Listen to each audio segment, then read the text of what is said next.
You want to fight crime? Let's get dangerous.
Yeah, I thought this was active, but I guess it wasn't. And let me get the camera back in focus here. There we go.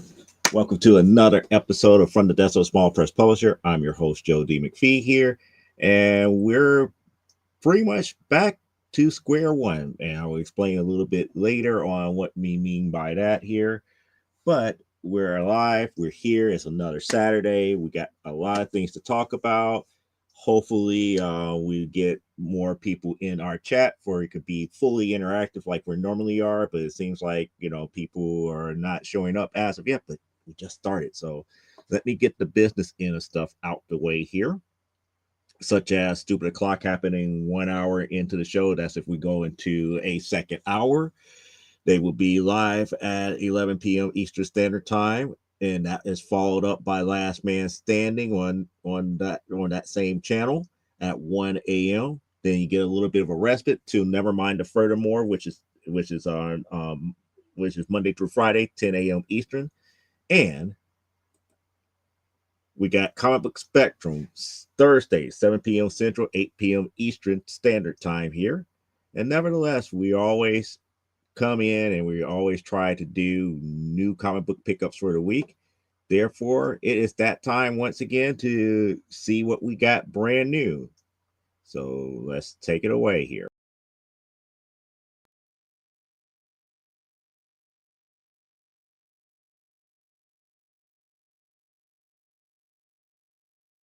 New books here. I haven't read it yet because this is the actual foil version of Absolute Wonder Woman #1. I have not read it. I'm probably not going to read this one. I have another copies and covers coming in a little bit later. We got Spider-Woman #13. I think that she was dealing with Hobgoblin in that series here. We got some different covers of Junkyard Joe. So we got Junkyard Joe #1. This alternate cover of Junkyard Joe #2. And then kind of like the MASH Junkyard Joe #3. So I got those three in the mail today. Thank you, Honorary Compton, for those here. We got Birds of Prey #2. I think this is with the Black. They teamed up with Old Girl for the Blackhawks and the Penguin here. So it's like Hawk and Dove and all the rest all together. So I remember this issue here. And then we got a good chunk of Miss Tree where I've almost got the full run of it. And when I say almost, I'm talking about literally almost every last issue of the Renegade Press run. So we got Miss Tree #24. That was one that I was missing here. And that was one where she finally gets arrested here. Miss Tree #36, which reintroduced Johnny Dynamite. Trying to get the glare out the cover. There we go. And then they were doing like double features here, dealing with her and Johnny Dynamite story. And then the Murder Cruise, part 2 of the murder crews and everything to that magnitude, plus a separate Johnny Dynamite story. And then Masquerade, this is her in a masquerade party with a separate Johnny Dynamite feature. And then I finally got issue number 2 of Mystery Quarterly from DC, which means that the only one that I'm missing from Mystery Quarterly is issue 10, I believe, which I believe they changed the name from Mystery Quarterly to Mystery Special. I end up getting another Beauty and the Beast number 3, so I think I have maybe 2 sets of these now, or at least 1.5 or something like that. I got the rest of Huntress Year 1.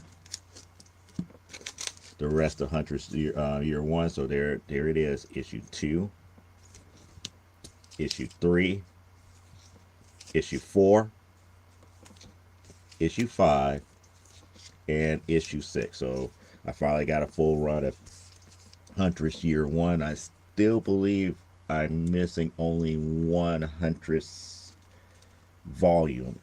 Maybe not. I'm not certain on that. And then I finally finished off the volume 1 of A-Force and volume 2 of A-Force here. So we got from volume 1, issue number 2 of A-Force from volume 1, and issue number 5 from the first volume of A-Force. And then I got the She-Hulk cosplay of A-Force volume 2. And that's issue number 1 of volume 2. Jessica Jones is now complete. There's issue 16. So my Jessica Jones volume 1 is complete. I do need to get the second volume. I believe it's called Breakpoint or something like that. And with this one here, now I have a complete run of America Chavez's first series here, America. I got now with this issue number 9, I have the full run of that. And then we're still filling in things for Film Force here. So I finally got my Film Force 12, Film Force 82, Film Force 82, and issue number 95. So I was gap filling most of the time here. So that's the new pickups for the week here. So I'm going to return it back to the studio as of right now for us to talk about what's going on with WhatNot and how things went with WhatNot and a couple other topics here. So back to you, Joe, there at the studio. And with that being done, let's go ahead and get to it. I don't know where to start here. And thank you for the one person who is watching here. If you could go ahead if you want, if you have questions or everything, go ahead and put it in the chat. Like I said, this is a completely interactive show here. But for the meantime, we did have a WhatNot show today, and it did not go as planned here. Oh, there she is. There's Tori. Hi, Tori. Yeah, I was on WhatNot, and Tori, you was there. You saw the if I could say the what I call a failure of equipment, because what ended up happening is that while we were in the WhatNot show using good old cell phone here, it got to the point where it was saying that my cell phone was overheating. I was like, this shouldn't be overheating. There's nothing else running. I had to turn off all these other programs and stuff, and was nothing running at the time that I was doing the WhatNot show, and it kept overheating a couple of times during the show. But we ended up finishing up the show off of the laptop camera. Yeah, exactly. I mean, it was just weird, and this is not the first time that it happened that the phone overheated. So that tells me that something's not right with the way it broadcasts, what this phone broadcasts through the WhatNot platform, because it shouldn't overheat here. Oh, there's Under the Cowl. Good to see you here. Yeah. Oh, you jumped on while watching Spin Googly. What movie Spin Googly is showing today? It's been a while since I watched Spin Googly. It's not part of my normal Saturday evening routine anymore. But then again, it's like I haven't really been a big horror fan, or at least a B movie horror fan, all that much. But as I was saying here, the phone kept overheating, and then I just like, you know what? Let me see if I could just do this off of the laptop. Because if I could do it off of the laptop camera that I use for this show, I could get by. We could figure out something else. And then if I can use it to do shows with, then that means I could get a little bit fancier in the bigger scheme of things here. Because I could now try to use like a 2 camera setup and some other things here. So it could work out to a greater degree in the bigger scheme of things here. But like I said, I gotta figure things out. I gotta work with a couple of things and just move from there. But we got through the show here, and anytime, and as I always say, anytime you get one order, you had a successful day as far as selling here. If you get one, you did something right. If you get none, then that's when you really worry here. But it was hard to get people in the show, and it was hard to keep people there to actually buy. And it can be very discouraging if you're not strong willed and everything. Oh, it's not the first one. Okay, Doctor Five's Rise Again. Okay, it's not the indomitable Doctor Fives. That's the one I remember most. I don't remember Doctor Five's Rise Again. And Spanguli was the show that introduced me to the Tingler, and that still to me still is one of the best horror films that I have seen off of Spanguli in a long while. Yes, I just said yeah. I sold a Shadows of the Empire issue number 2 on today's show, so that was a cool thing here. No, okay, this is the second one. I haven't seen the second one as of yet. Oh, there he is. There's Aaron. You just got here in the nick of time here because I was talking about the WhatNot sale and how much it went bad. Yeah, I shouldn't say bad as in horrible, but it went bad because of technical difficulties with cell phone and overheating and losing the signal and everything here. And eventually I had to swap over to my laptop camera. That kind of saved the day, and went, an extra 30 minutes because of the outages and everything that I was having here. So, yep, that's pretty much was it. Yep. Just testing. Okay, cool. Yeah, everything kind of goes sideways and everything. But then again, I'm still thinking about the platform. I'm still thinking about the platform, and it's like, would I do better if I was just on my own? I mean, Aaron sells right here on YouTube. He does a Monday show. He does a Monday show where he does $2 claim sales. I don't think I could do auction style like I do on Whatnot here, but then again, it's like I just don't want to do like $2 books all day long here, because I know some of the things that I would be bringing would not be just a $2 book in most cases here. Yeah, it's like I just tested the MMX, and then dropped, because I dropped off it. Oh, really? So the increase bothered you. I can understand that because they just recently changed their prices and everything. Oh, service. Okay, yeah. I mean, I get it. It's like they increased the amount that they want for using their service here. Now, the only reason I'm using StreamYard is because it's a lot simpler than the other one that I have here. I have what is called XSplit Broadcaster.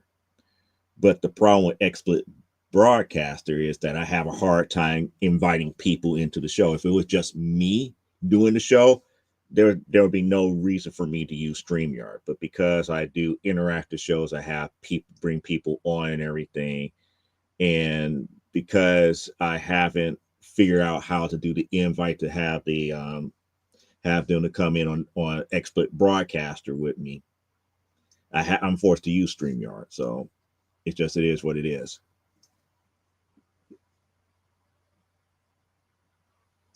Yeah, 20 hours a month, and that's I'll blow through 20 hours a month probably within like the first 3 weeks, because this show is anywhere between 1 to 2 hours, uh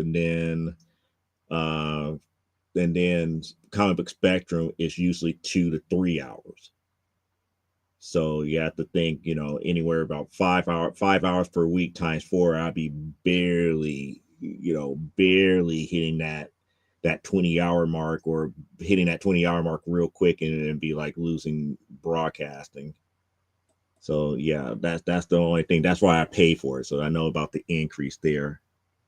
Yeah, I was going to pay with EV Mark Split this week, but maybe start doing some live streams. Can you have people on your service for free? Yeah, I just tested that. It's their free service. It's only 2 hours a day. So pretty much with them, you could do a stream for only 2 hours per day.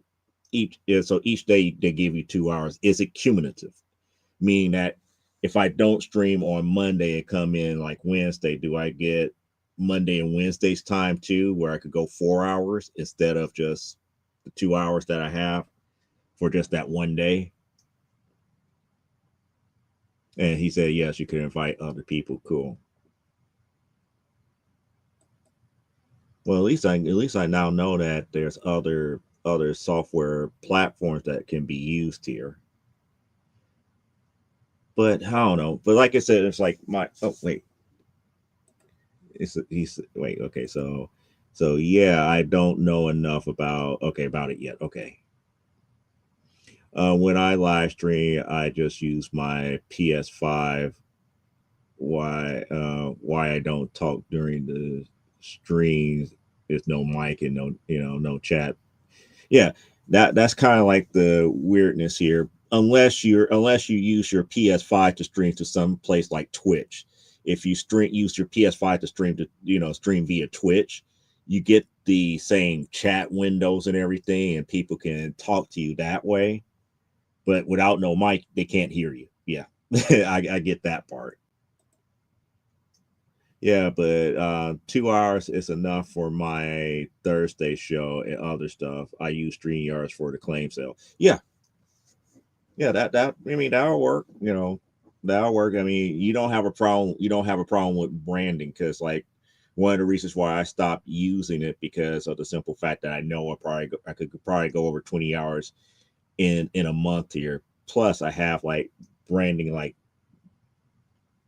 I can't go far enough over, but you see what I'm pointing to, like my logo over there and all the other stuff. I got too many bells and whistles going on right now for a more professional stream to go back to the free. Because if I was doing the free, it would actually have the StreamYard logos and all the other stuff on here, which doesn't help me one bit.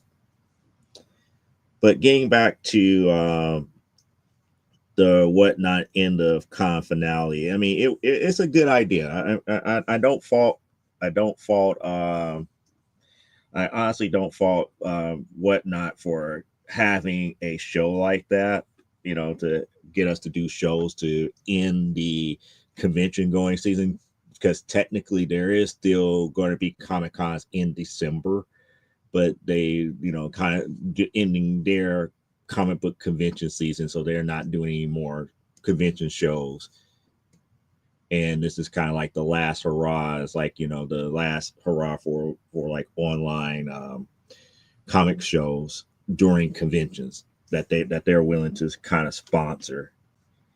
So it's weird in that aspect, but it's good that a person like me get to participate in it and try to gain a following and sales from it.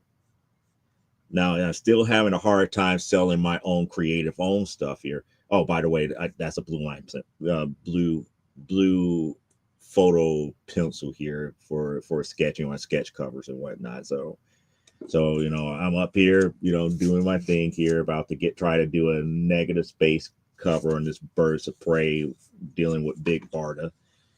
That's my goal here. But we'll get to that here in a little bit, in a little bit here. But overall, it's like my experience with WhatNot has been kind of like a roller coaster. If you're within their parameters as far as their major promotions, oh, you can make a lot of money. But the thing about it is it's not consistent, because you could run a show like next week's show. I'm going to run another show next week because we're going to try to do 2 shows per month. And only because, I'm only free like on Saturdays. There's people that's there that runs a show every night. That's their bread and butter. And I can understand, like, they have people come in and buy and buy and buy and buy. But for me, every 2 weeks is what I could, time-wise, could spare. But even by doing that, it's almost like, you're one person, like, in a haystack, hoping that people understand, like, hey, I'm the needle. I'm the needle. You need to find me before before anything else. But it is what it is. I can't, I can't complain one way or the other. It's like, do I have to stick with WhatNot? No, I don't have to, but I'm working with it. I'm working on the platform. I'm trying to build a following there, because, like I said, my whole goal for WhatNot is not to sell my own personal collection off. It's more to open up a distribution channel for my creative owned books. Eventually, the stuff that I'm selling out of my collection, shrinks, while this newer books that I put out increases, and I have a influx of people coming in buying my books here. But it's kind of hard to get people to buy creative owned stuff if you're not a big name here, and that's the bad thing about that. Let me see here. Also has a $25 a month plan. See, I might have to check that out. I might have to check that one out with the $25. I think it honestly believe that that StreamYard went up to 50. It went up to 50 a month. It used to be 20. It used to be like 25. I think they went up to close to 50 now per month. When will you have a trade of your book? Good luck with that. No, like I said, my thinking, I won't probably do a trade of my book until we're well into a lot of these series here. Amazonia is getting close. When once I finish my first story arc, the first story arc is somewhere between 13 to 15 issues. So that's, to me, is big enough for a trade paperback. Technically, I could do one for primetime Saturday night right now, because issues 0 through 3 at 50 plus pages each, that's a 200 page trade. If I did that, because that first story arc is done, I could do that. But I'm not a big fan of trades. I really is not. I haven't gotten that far into the series to warrant people wanting a trade of those series as of yet. And that's one of the key things that I kind of like look at Marvel and DC. It's like, you're looking at these story arcs, like these 4-issue story arcs, and you making them trades. And I'm like, it's still too easy just to get the 4 issues and just read them that way. To me, if you're going to do a trade or a collected, make the collective at least 10 to 15 issues, or make it omnibus size. Give us some real meat, not just here's a storyline just to tie you over, to make your reading pleasure just a tad bit easier. I don't know. Here's a good question for you guys. What are your thoughts about trade paperbacks? especially if you like a series, how many issues would you like to see in a trade? I know for me, if it's anything short of 10 issues, I'm not trying to touch it. I'm not trying to touch it because it's not worth my time. I could go if it's a 2 issue story, I could go and find the 2 issues faster than trying to track down a trade that I'm going to pay probably more for in the long run. If I'm paying like 14.95 or 20 or 19.99 for a 2 issue trade, I could probably pick up the books a lot cheaper, the actual issue a lot cheaper. That's it to me. It's like trades have to really be a trade. You have to really give people, their money's worth for buying a collective volume. But that's just me. I could be wrong. I do get that people love having complete storylines together.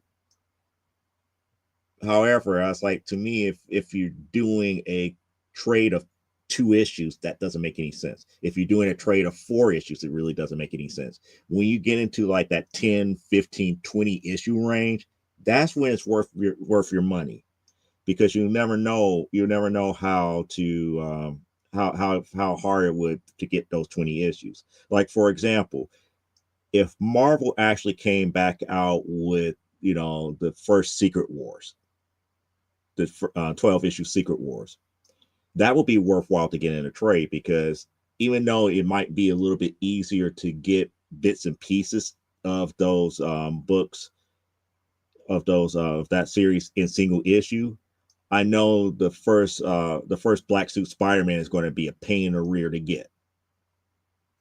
You might as well get it, buy it in trade. Just like my experience with V for Vendetta. When the movie came out, I could not find any copies of the individual issue, so I ended up getting a trade.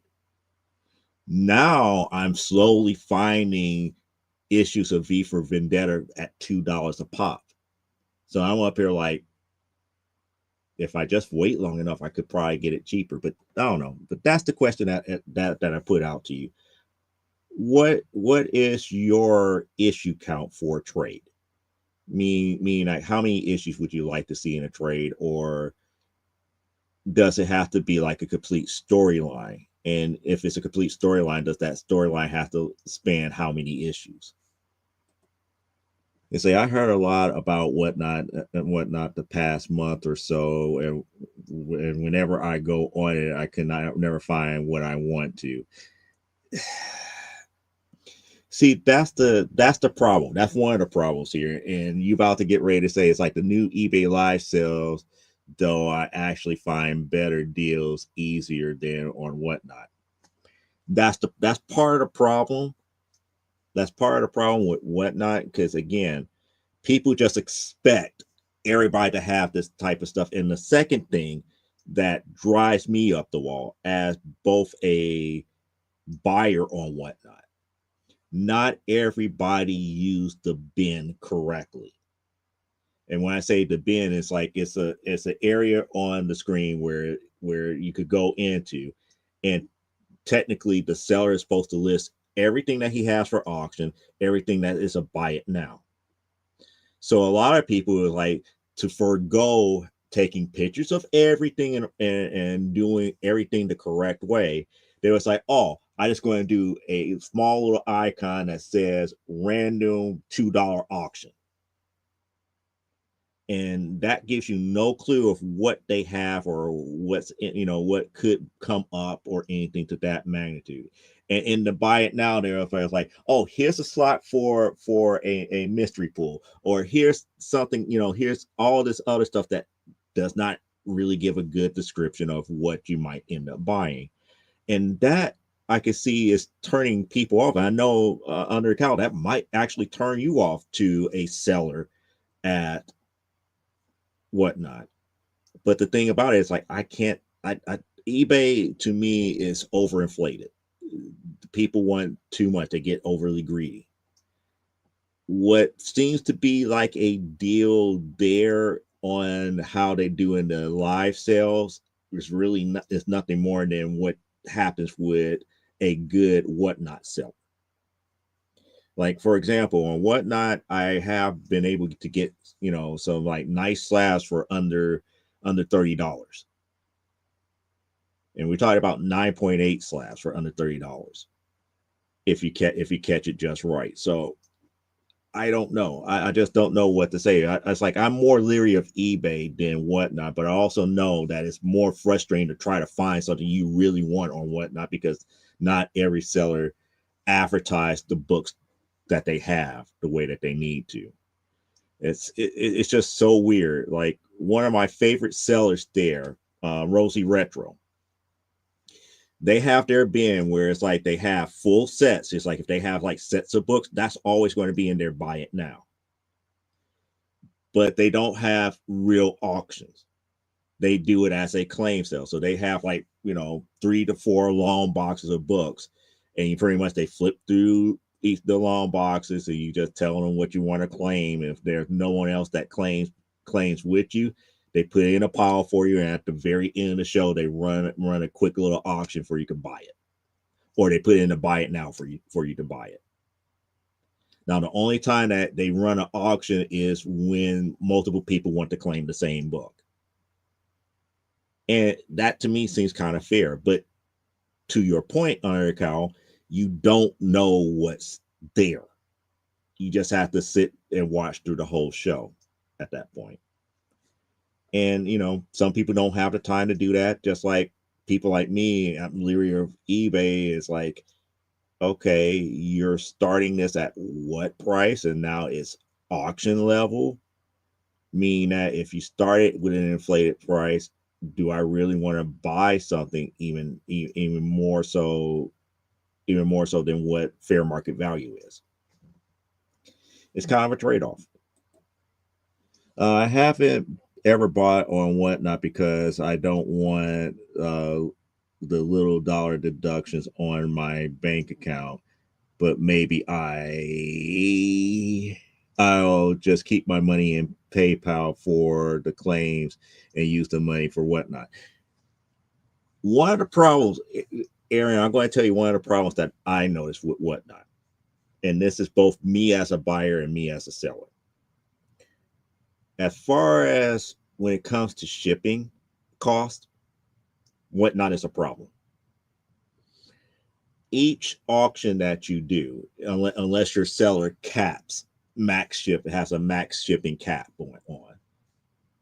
Each auction that you do has its shipping applied to it. And WhatNot keeps track of how much you actually buy and keeps track of the weight of it. So that way, when it comes through the United States Post Office, once you hit a certain weight, it then stops, allow you to get some items on with free shipping, and then it recalibrates itself and and restarts the shipping again on a different box. So it's like, for example, if you fill up like a priority mailbox, that's normally like somewhere between $15 to $20. So if you have like enough weight of books bought, it would then start calculating. It's like, okay, you already bought three books. You hit what is considered priority mailbox postage. Now we're going to let you have free shipping for each book after that until you hit a weight limit. And once you hit that weight limit, then it starts back charging you shipping again. And it's weird in that aspect. And trust me, the shipping cost added on to your auction win drives everything batty. If you really think about it, it's like you could buy 5 books, you could win five auctions on WhatNot, and still come out behind only because of the shipping. Because shipping is always added on to the final bid price. It's always added. So the like you said, the little nickel and diming that comes out with it is really just the shipping aspect of it. I would say I just wouldn't want to mess up your book. That's why I asked. Okay, but even with trades, it's like, to me, it's like you have to build up the lore to warrant a trade. Like, for example, if Amazonia actually got to like an issue 20, yeah, I'll be thinking about a trade because I don't want to be printing issue 1 through 15 all over again. Why want to keep manufacturing those? That doesn't make any sense. You do like a good print run, and that will be it, and then you have enough issues out there where you can warrant yourself to say, yeah, I'm going to put this in a trade. So it's like, you can say, if you really want an issue format, you could go here and go here and go here to get it, or you could buy it right here in this one big collective. So I just haven't gotten that far with Amazonia. Primetime Saturday night, I could think about it, but I want to get further. I want to get well into the second story arc. I mean, we're just about to get ready to finish up issue number 5. So yeah, we're getting close for primetime Saturday night to having a possible trade paperback, probably about like issue 10 or 12.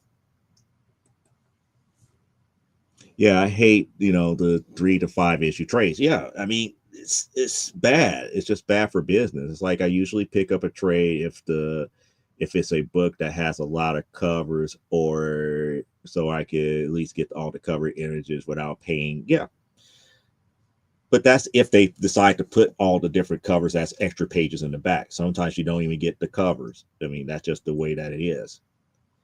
You say, I like floppies more, but lately I'm thinking about trades for the modern stories. But I hear what you're saying about having enough stories in the trade. Yeah, yeah, I like 12. Yeah, 12 is a good number. I mean, we and then that's probably the other bad thing, because a lot of times when I look at books now, especially those that are, I don't like to use the word independent, but that's done by small press publishers. They normally run like four issues for their story arcs, 4 to 6 issues. That's a good starting point or stopping point here, unless you're not doing no more than 24 pages.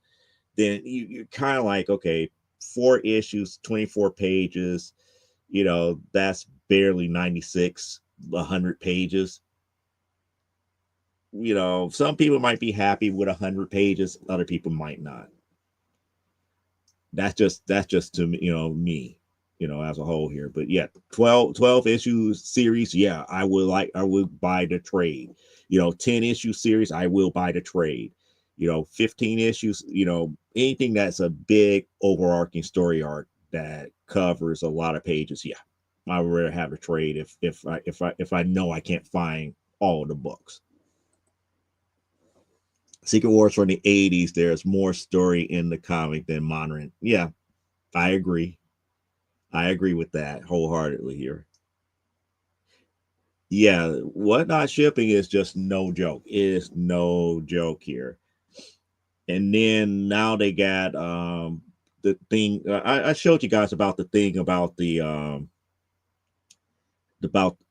you could make people buy, give people discounts and everything, and some of the things that you could do for discounts.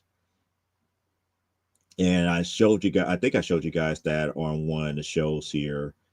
And that's like I said, the next time it comes around, it's like after December 2nd, I have to really rethink about it, because the way that it got set up here, it's if somebody buys $200 from you, why do they have to have that plus 12 different purchases?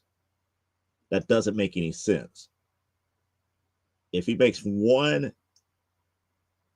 purchase for like $250, but yet you have to have that plus a certain number of purchases, it becomes like one of those things that are just so wrong. And then you have to worry about the shipping aspect of it. Like, for example, with with me shopping at Rosie Retro a lot. Technically, I'm supposed to be on their last tier, but I can't officially be on that last tier because I haven't made, I think, 20 purchases. And what they consider 20 purchases is 20 auctions. But I already hit their $200 threshold. So that's kind of like, like it sucks because that last one, I think it was like a $50 off of your next purchase. So because, I'm not, going to be fighting for books on their show and run up a high tab because of shipping, I probably won't get to like their last diamond tier at all. Because those who have to have the book, they just going to pay whatever shipping it is. They got money to burn like that. Me, I don't have it like that. I really don't. But it's something to really think about here. And I'm not saying this to say, oh, WhatNot's bad. It's like, no, it's just more along the lines of understanding where you shop and how you shop and where things are at as far as how to really view things as far as your own purchases is concerned here. And yeah, their shipping just it's one of those things where the seller really don't have too much that they can do as far as the shipping. The only thing that we control with the shipping is what is the average weight to ship one book. And usually I set that to like somewhere between 12 to 15 ounces. And the reason I do that is because when you have a Gemini mailer plus bubble wrap plus a polybag mailer and one book, you're getting close, you're getting close to like that, 12 to 13 ounces anyway. So it's just one of those things that, it could be a lot easier. It could be a lot easier, but they got it set the way that they do here. Anyway, let's get off the topic of WhatNot, because I know the people who've been bothering me about doing the Doomazonia stuff is still not here, but we're going to unveil the final product here. We're going to unveil some of the final product of what the sketch covers eventually turned into. I'm not certain if I'm going to send these in to CGC to get them signature series and gold label, but I don't know. Maybe you guys could tell me if it's worthy or not. So I did two. On we're going to cover both of them here. The first one that I started on and ended up looking like this here. So that's the end result of it here. I bring it up to the camera a little bit for you can see what she's saying here. And like I said, the actual armor doesn't truly fit. It's like she can't get into the full armor there. That's what the original criteria for this particular book was. I don't know. It's like some people say it's like, oh, you got the lighting spot on that one and this, that, and the other. But I don't know. I'm kind of like, maybe because I'm so hard on my own work. I didn't, I'm just up here. It's like, well, is it really worth the time and the money to get that graded, to get it graded and everything? I don't know. But some people say, I think some people are going to say yes, and some people are going to say no. It is what it is. And then the second one, if you ever played Marvel versus Capcom, uh, Marvel versus Capcom 3, Dr. Doom was in there, and Dr. Doom had a move called Foot Dive, where he kind of like just does like a diving drop kick to the opponent here. So that was the inspiration for this one here. So bring it up to the camera here a little bit better for you can see it. So this is like my character, Lisa Masters, crossed over with Doctor Doom here. I do have I can write a story arc where that could actually happen, where we don't have to mention Latveria, Doctor Doom. We will make some changes to the armor itself and everything here. But it would kind of be like, inspired by the fact that, you know, Victor Von Doom's, if I could say, ingenuity has infiltrated the universe that I created here. But that's where we're at with those two here. And like I said, I just started off trying to do a big bar. You probably can't see the blue line very well here because why is non-photographic blue, and I could see it close up, but when you put it on camera with the lighting, it kind of fades out here. So I'm doing kind of like a big Barda on this sketch cover here. And from there we're going to kind of move on to doing more sketch covers in between working on Primetime Saturday Night number 5 and Amazonia number 8. And I did promise people Amazonia number 8 before now, but I just haven't had the time to get to that level as of yet. Your bum it's like your bum 3 is not a new collection. I never got. Oh, really? Yeah, I'm a bad judge of CDC comics because they just want to hold and read them. And well, that's the thing here. If you're going to go into the graded comics, you have to think about it in this aspect. Do you really want to read that comic that much? Then don't get it. Then don't get it graded. I normally get comics graded because I want to preserve them to a certain degree. Typically, that comes from my attitude of having one to read and having one to just keep in the best condition that I can. And as I've been going along in my collector's journey, I just thought about it, not too long ago. It's like, what happens when certain books goes away and nobody really takes good care of it? Like, for example, a lot of Archie books go by the wayside because people just toss them away. So even the ones that are in worse condition, it's like if I able to get it and it's something that I know that I probably can't get another copy of, yeah, I'll go ahead and get it graded. It doesn't necessarily mean that I can't read it because there's so many different ways that you can read comics now digitally, so that it doesn't matter. But yeah, I get the fact up under the cowl that having it in your hand is so much more important, where you could just go and read through it and understand exactly what's going on and everything. I can't, there's no substitute for that feeling at all. There's no substitute for that. However, like for example, I have a My Greatest Adventures number 80. And people who know about that book, that is the very first Doom Patrol. It's not too many opportunities for me to go back to that original book to really read it. Why? Because they just recently came out with a facsimile. I own the facsimile now. There's no reason for me to touch the original. Same thing with Wonder Woman 204, First Nubia. I have a facsimile now. There's no reason for me to touch the original. I could preserve my original because I could read the facsimile.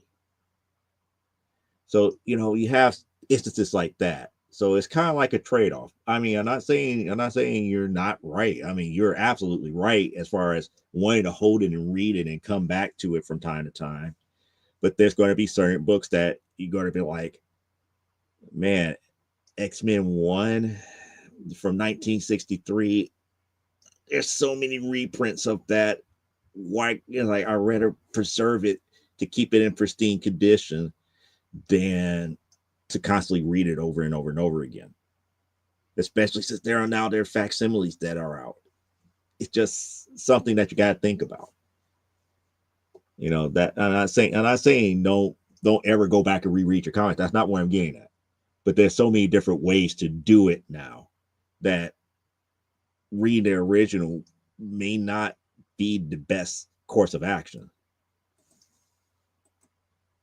Yeah, I agree with the keys, and they have to, they have been coming out with tons of facsimiles. Yeah, but there's certain facsimiles that they haven't done as of yet that kind of cheese me off too. There's certain ones that they haven't done. You know, they have not done the original Contest of Champions as of yet. The 3 issue, the very first miniseries that they ever did, Marvel did, was the Contest of Champions, the 3 issue thing. That would have been one that I would like to have. Captain America #1 facsimile. They haven't done that yet. Um, Let me think of it. They just recently did Police Comics #1, so I have to find that here too. Okay, Tori, we'll see you a little bit later here. Have a very good evening here. But yeah, that's the whole thing here. It's just like it's like I could go down the line of how many times they have reprinted like Venom #1 and the whole Venom Spider-Man Spidey saga. Is like they have done that to death. And it just seems like facsimile over facsimile over facsimile. So it's like I got to the point where it's like, okay, I'm going to take my original, get that graded because I have this over here that I could, use and read and refer back to. I'm almost at the point to get my Marvel Universe, the handbook to the Marvel Universe graded now. I mean, it's like you're up here looking at me. It's like those are not key books. It's like, yeah, they're not key books, but they did the essentials of them. I don't need the books to be in color to read what is going on with each character for each volume that came out. If I want to preserve a full set of them, that would be something that I would think about, is just going ahead and splurging the money to get them encapsulated and move on from there. I mean, that's just the way that it is. But I think I forgot what YouTuber. It was a YouTuber out there that I watched, and as much as he talks about how grading books does not make any sense, I sit and watch, and I'm up here. It's like, you make some great points as far as pricing of graded books and everything, but he doesn't want to look at the preservation side. He always talks about who would get, why would somebody get a Walking Dead 130, 120 graded? It's not a key issue. It's not something that is overly, sought out in this, that, and the other. It's like it's a waste of money, and it's a waste of money. He can't sell it. You have a hard time selling them, and it's just like it's almost like every excuse up under the sun. But yeah, it's like, oh, I love haggling over raw books. I was like, we don't have to haggle over raw books. We don't have to argue over condition. And it's like his main argument is like, who is CGC to tell me what condition this book is in? And it's like, there have been rules since the days of Overstreet, and you do use Overstreet, right? Right. So it's kind of like one of those things. It's like I agree with how we choose the wrong books to get graded. I agree with that wholeheartedly. We choose a lot of bad books to get graded, a lot of the wrong type of books to get graded. But the thing about it is, you only grade the stuff that you want to preserve. Not every book needs to be preserved, and that's pretty much what his argument is. And it's like, you know what? I can agree with that, but I don't agree with him bashing graded books. I don't agree with his stance on when it comes to the bashing portion of it, But his main point is not every book needs to be graded. I agree with you. That's neither here nor there. Yeah, I just looked at Whatnot for the first time. Silver Age X-Men mid grade for $50 average. That's because that person is trying to price gouge you. That person is trying to price gouge you. It's just never good. Winnings. Yep. Yep. But that's the whole thing. That's the whole thing in a nutshell. It's like everybody wants to do, no, pro raw, pro graded. It's like why can't there be both? Both can exist at the same time. As long as you understand that encapsulation is not the best way. Well, I shouldn't say it that way. It's a way to preserve, and it's also a way to maintain the value of the comic based upon insurances. And I know people was like, what do you mean by the best way to preserve it based upon insurances? Most insurance companies will take a CGC book at its value and give you full value for it over a raw book that you guesstimated. Even if you have the receipts and stuff that could show how much you paid for it, because it is not certified, they will only give you a percentage of it. Because CGC, CBS, and some of the other grade companies offer a actual certification that the book was this grade when it left them, insurance companies are more apt to give you the full value of the book for replacement. That's one of the reasons why I keep trying to tell people about, if you're going to do a raw book collection, you pretty much just like, you need to check with your homeowners, insurance and everything to understand how they would replace those books if something happened. Because lo and behold, your X-Men collection from 1963, where you have issues 1 through 20, gets damaged in a flood, and you have flood insurance, and you go to the insurance company for it. Oh, okay, we'll just give you $500 for it. Thousands of dollars worth of value comics. They only give you $500 because of the simple fact that they were never graded. But like I said, there's a caveat to every point of view.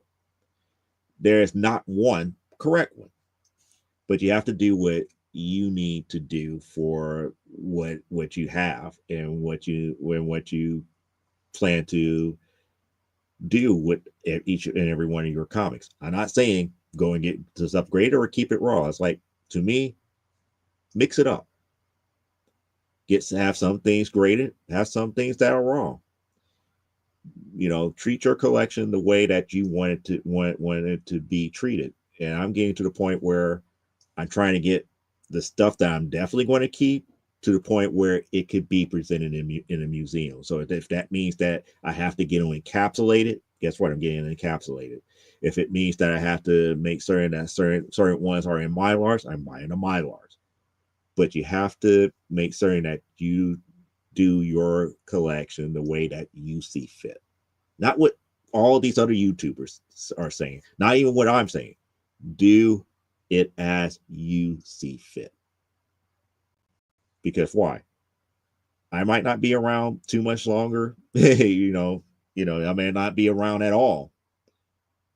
But the thing about it is, that's your collection. That's your baby. You raise your baby the best way you can. You bring it up the best way you can. It may not be the best way for some of those other people, like myself, but that's what you do. That's why you will have so much pride within your collection, because you did it the best way that you see fit here. Yeah, starting at $35. See, I'll be hard pressed to do $35. I area. It's like if you knew how I got the majority of my X-Men stuff and a lot of my Wonder Woman books, as Leia would say, pre-Nixon Wonder Woman, it would shock you. Lost so many things to mold and water damage. Lost 200,000 comic books to a auction company that went bankrupt. Never expect to be there when you need them. Just take care of them. Yep, that's all you could do. That is your collection. Do what you best. Do what you can do for it. The best that you can do. Meaning that if you got it, like in my case, I have most of my stuff in storage. I go every Saturday morning trying to get my collection back in somewhat order where I could say, okay, here's all of my volume 1 Thors, here are all my volume 1 X-Men, here's all my volume 1 Wonder Woman. Here's my run of America Chavez. I know where things are at, and then that way I could, as I do it, I have CLC there. I would scan the stuff in, have like a listing of what I actually have, and I could move forward from there.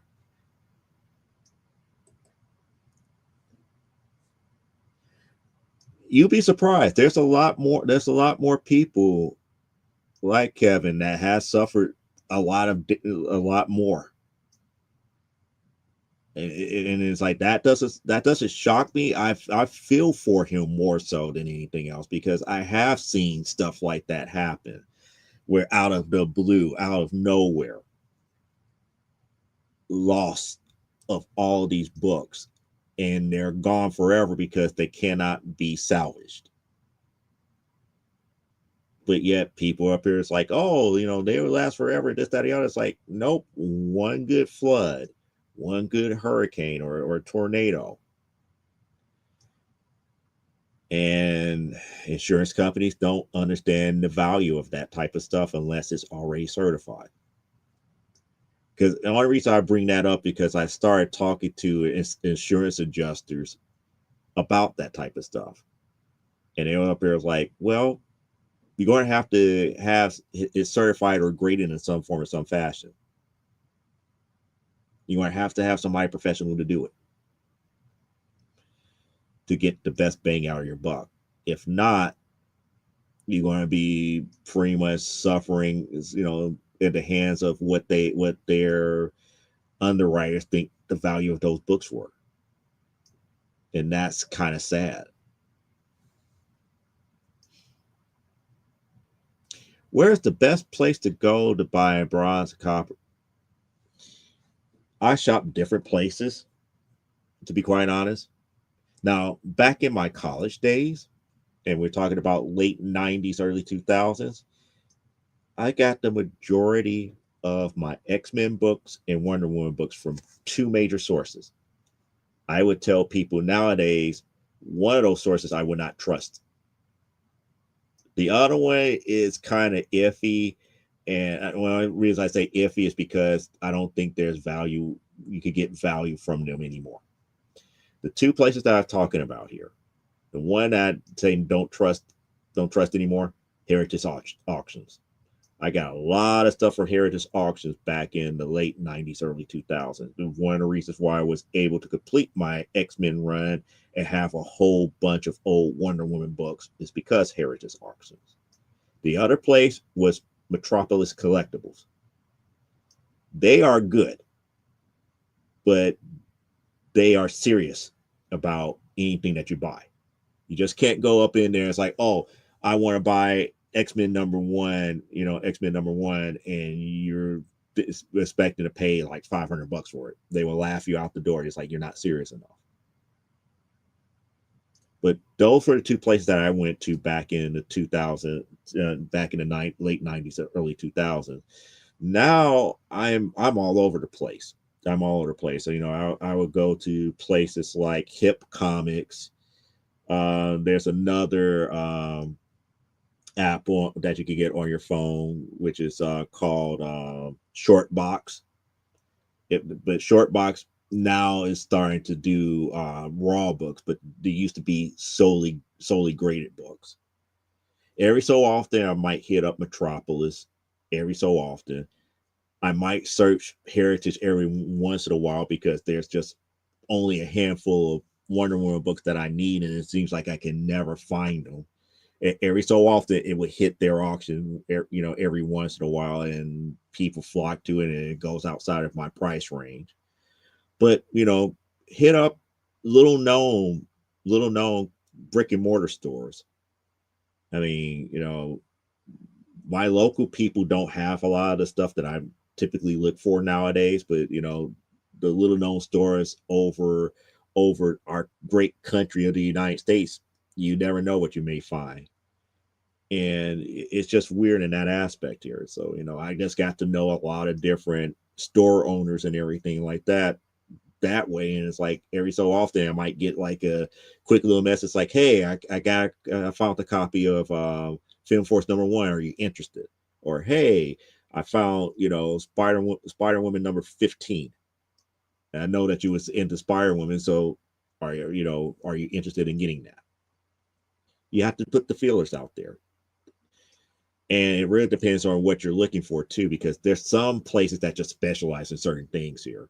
So if you like looking for like, X-Men, there's a lot of dealers that deal primarily with X-Men. There are a lot of dealers that deal with Fantastic Four, solely with Fantastic Four, and so on and so on and so on. It just becomes one of those things about just networking with your fellow collectors, and they will port you into all these different places and stores where you can find the perfect deal for you. That's the best way that I could tell you, to find, good silver and bronze age and copper age stuff. And bronze and copper is really easier than you think. Most, I can't say that now. My only reason I say I can't say that now because there's been a new crop of comic book stores that's been popping up that does mostly modern. They don't have really back issues here. And I was like, I was about to say, it's like your local comic store is a good source. And then I thought about it, I was like, no, because most modern comic book stores do not have back issues. And that's a problem. Comic book stores that has been established, I would say that has been established since 2000 would be your best first source for bronze and copper. And the only reason I say that is because they will be more likely to have a lot of the stuff from like the 1970s to like today, because they won't get into too many of the big boy books. Your old school old head sellers, I would say good luck with that. Something it really depends on their taste in comic books. If you're looking for like X-Men #1, they might be ready to charge you like $4,000 or $5,000 for the book, depending on the condition of it. You might be able to get a great deal. They might try to stick it to you. But if I would have known what if I would have known now what if I would have known back then what I know now, I would have completed Wonder Woman first, then came back to X-Men. But I did it the other way around. I completed everything for X-Men. So I have everything from like Uncanny X-Men #1 to through like volume 4, I believe. And that shocked me because I only had everything for volume 1. And when I say everything, that does not include annuals. I don't really collect annuals, but I'm talking about just the main run of that series. With Wonder Woman, I could pretty much say that for everything from volume 2 to the present. And I'm like 120 something issues from having everything from volume 1. So yeah, it's a lot of collecting that goes into that, but it's just a lot of searching, a lot of patience, and just trying to find the best deal that you can for the best book that you could buy at that time. And on that note, we're an hour in. Is there any other topics that you want to cover today? Because I'm just up here. It's like I'm here for you guys today. I'm here for you guys at this point. Only thing I have to look forward to today is, well, at least tomorrow, is trying to It's like, if I could say it, I'm trying to figure out the proper way of saying it. The only thing that I'm looking forward to on tomorrow is getting this water cooler set up here for the house and possibly working on more comics here. But right now, I'm just trying to get the skeleton and everything together. And okay, Aaron said, "Thanks, man. I'm out." Actually, I appreciate you. Peace. Yeah, not a problem. But the only thing I could do is just give you based upon what I have experienced here. And what I have experienced is that, yeah, the more vendors that you talk to, the better your path is to get to the books that you want here, because if they're good, they will point you in the right direction of who you might need to talk to and who you might need to see to get the books that you want. And if you make a very good connection with them, they will go out there and seek those books out there for you and then message you when they get it. So it's always good to have a decent gift of gab, if as they say. So as long as you could, network and have a good gift of gab and they like you and remember you, good things could come from that. Yeah, great chatting with you here. But Spin is old. Oh man. Yeah, as they say, happy wife, happy lives here. So I know, I don't know that, struggle yet, but eventually I will soon. So on that note, since everybody else is leaving here, it is time for me to sign off here. So as I always do, live life, grow, and be well. Have a very good rest of your Saturday here. And yeah, we're actually making good time. So my friends on the East Coast, you get another out, get another 45 minutes to like 50 minutes of your Saturday here. Everybody else, enjoy your Saturday. Catch you next week here, right here from the Desk of Small Press Publisher, where we will be doing, having our afterthoughts after our second WhatNot show for the month of November. Until then, bye. Have a good evening.